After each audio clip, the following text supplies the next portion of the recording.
Baik, kembali kita menjawab pertanyaan-pertanyaan dari para pemirsa. Dokter, ini ada pertanyaan dokter, apa bedanya stem cell, sekretum, dan exosum? Karena sekarang banyak beredar obat-obatan tersebut. Ya, jadi memang penjelasannya akan cukup panjang antara stem cell, sekretum, dan exosum ya. Dan kita tahu sekarang ini banyak orang yang menjual stem cell, banyak orang yang menjual sekretum ataupun exosum gitu. Nah, sebenarnya kalau saya bisa ibaratkan, kalau dalam satu mangkok bakso ya, maka ada baksonya, ada kuahnya, ada bumbunya di dalam kuah itu ya. Maka saya bisa ibaratkan bahwa baksonya adalah stem cellnya, kuahnya adalah sekretumnya, dan bumbu yang ada pada kuah itu disebut dengan exosome. Jadi adalah satu kesatuan gitu.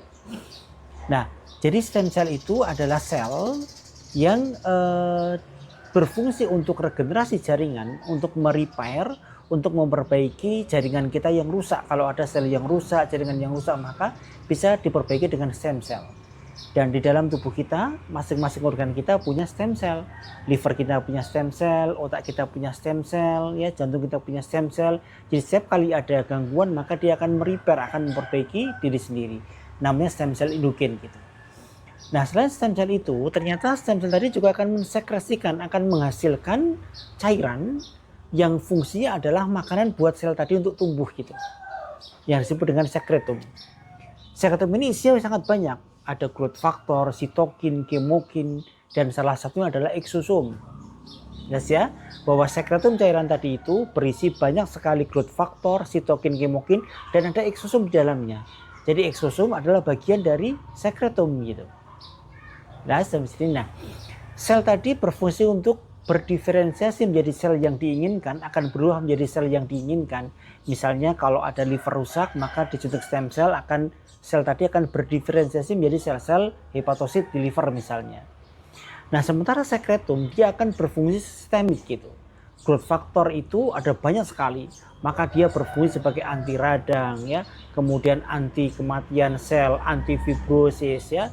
Kemudian dia juga bisa menjadi imunomodulasi dan lain sebagainya. Jadi efek sistemik ini akan didapatkan dari sekretum tadi itu. Jelas sampai di sini? Jadi sekretum adalah bagian dari stem cell yang dia berfungsi sistemik untuk memperbaiki kondisi-kondisi di luar sel. Ya, nah, sementara exosome adalah bagian dari sekretum yang berfungsi adalah cell to cell communication. Dia berfungsi berkomunikasi dengan sel-sel yang lain. Maka exosome ini salah satu bagian dari sekretum yang berfungsi komunikasi interseluler. Sehingga dia bisa mengaktifasi stem cell kita. Kalau stem cell kita itu tidak aktif lagi, maka exosome akan bisa mengaktifasi stem cell endogen kita itu menjadi aktif kembali gitu. Sehingga dia bisa memperbaiki diri sendiri gitu. Selain itu, exosome juga berfungsi sebagai antioksidan. Kita tahu bahwa tubuh kita itu banyak sekali kerusakan terjadi karena adanya oksidan yang berlebihan, free radikal yang berlebihan. Oksidan ataupun free radikal ini akan bisa dihambat dengan antioksidan, dan antioksidannya ada pada exosome. Jelas ya? Jadi ada sel, sekretum cairannya, dan dalam sekretum ada exosomenya gitu. Maka sekarang banyak orang yang menggunakan selnya saja, menggunakan sekretumnya saja, atau exosomenya saja. Yang dia memang berkomunikasi interseluler, dia mengaktifasi stem cell endogen misalnya. Maka mana pilihannya? Maka tergantung kondisinya, tergantung keuangannya, karena masing-masing berbeda harganya tentunya ya.